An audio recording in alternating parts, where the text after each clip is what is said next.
you for joining this part of the journey. My name is Samaya V, and if you are new here, welcome. In today's video, I'm going to be sharing how I prepared for my NCLEX PN exam. I will be doing a separate video on my actual exam day and what that whole process was like, so if you want to see that as well, make sure you subscribe. With that being said, throughout the course of this video, I will be discussing the application process, the scheduling process, what I used to study, my resources, when I started studying, so on and so forth. Once you finish your program and you get the green light from your school that everything's good to go and you're ready to go on to the next step, that's when you make your account for Breeze. This is where your school is going to send over your transcript, and they're also going to ask you to submit and send in a list of things to verify that you're you, right? You make your account on Breeze, you upload and send in everything that they're asking you for, all the documents to verify pretty much that you're who you are and that you went through an actual accredited nursing program.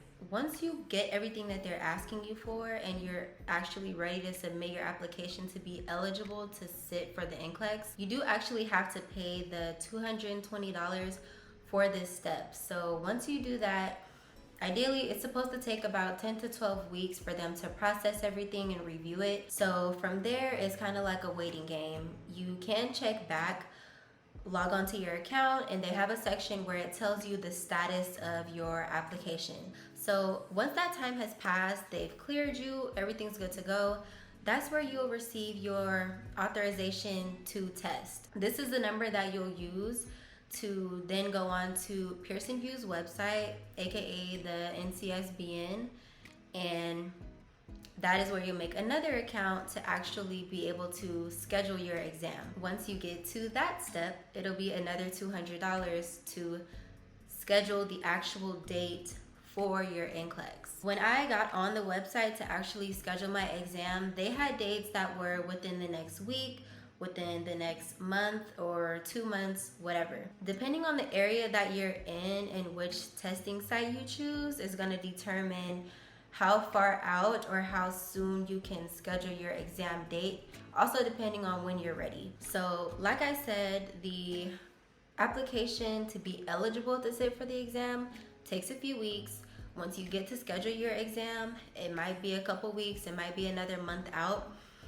So with that being said, some people like to start studying when they apply for Breeze. Some people like to start studying when they actually schedule their exam. Now, when to start studying, so it really is up to you, and when you feel like you're ready, it's your decision. Don't let anyone tell you, oh, you need to take it right away, you're gonna forget everything. Now, yes, of course, you should not wait too long, but even then, it's like, who says what is too long for you? That person's experience may be completely different than yours. So for me, I gave myself about 2 months, which I will get into once I start going over the resources that I used and why. You'll see that it makes sense. So when I was in school, we did use ATI. There's nothing wrong with ATI. I honestly just don't think that it's anything like the actual NCLEX. I say it was good in school, you know, to kind of get that practice and practice answering questions and being able to read the rationales. But in my opinion, for me, studying for the actual NCLEX, ATI is definitely not the only resource you want to use. Now, I actually took my board exam twice. I did not pass the first time. I passed on my second try, and I think that switching my study material made the world of a difference in that. So my first time around, I used Kaplan. I purchased the subscription, which I think is about $300 or $400. Do I think it was worth the money? I think that they do give you a lot of resources. It just depends on how you use it. It comes with over 1,000 questions. It comes with a content library, different videos specific to a certain topic. It comes with pre-recorded lessons and lectures, flashcards. There's a lot of information and content that they give you. Now, for me, that was a bit overwhelming after you've already went through a program for so long And if your school provided, like me, afterwards we had an NCLEX boot camp, which is where we kind of just had a review. So for me, it was like I went through school, we had our review, and then I paid for this subscription that has a world more of information. So it was pretty overwhelming having that much material to look over and then trying to divide my time before my actual exam date. If you're someone that would like to have access to all that material and you know your learning style and you like to watch videos and listen and do flashcards and things like that, that may be good for you. Now, my second time around, I actually didn't use Kaplan at all. I actually bought a UWorld subscription, which was the 60-day question bank and one-time self-assessment. So with that, all I had was the questions and the self-assessment. That's it. From my experience, I will say that I think that was the better route, because when you go to sit for the NCLEX, that's all it is. You have to train your mind to being used to sitting there and answering question after question after question. Not only that, but UWorld's layout is actually very, very similar to the actual NCLEX exams screen.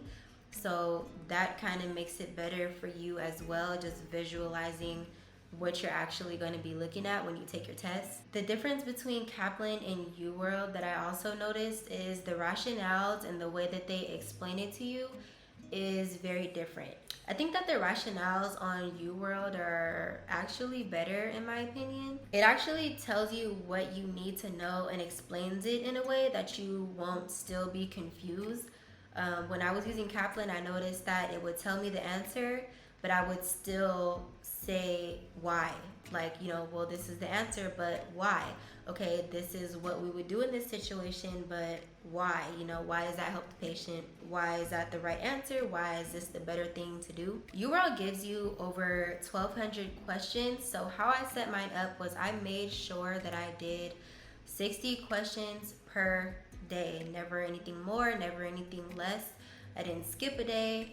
I made sure I did 60 questions per day. I was very disciplined on that study plan. It also separates it for you by category, so you can see which category you're scoring low in, which category you're scoring high in, and what you need to work on. Once you go through all the questions and you take the self-assessment, you have 2 weeks to access that assessment. And what that does is it'll tell you your actual likelihood of passing the NCLEX.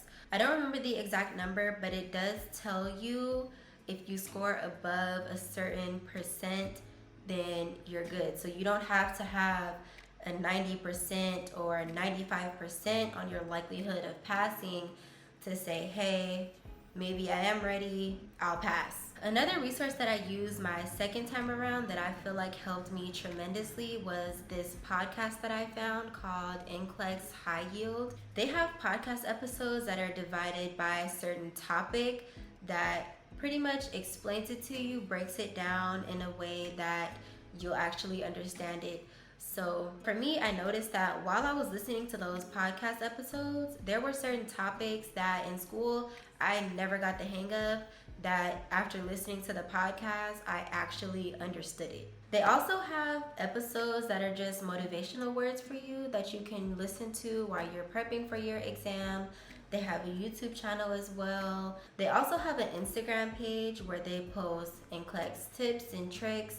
They post certain questions with the answers, and they also post more motivational stuff there. So if you're someone that didn't understand the topics a lot of the time in school, I would strongly advise you to use NCLEX High Yield.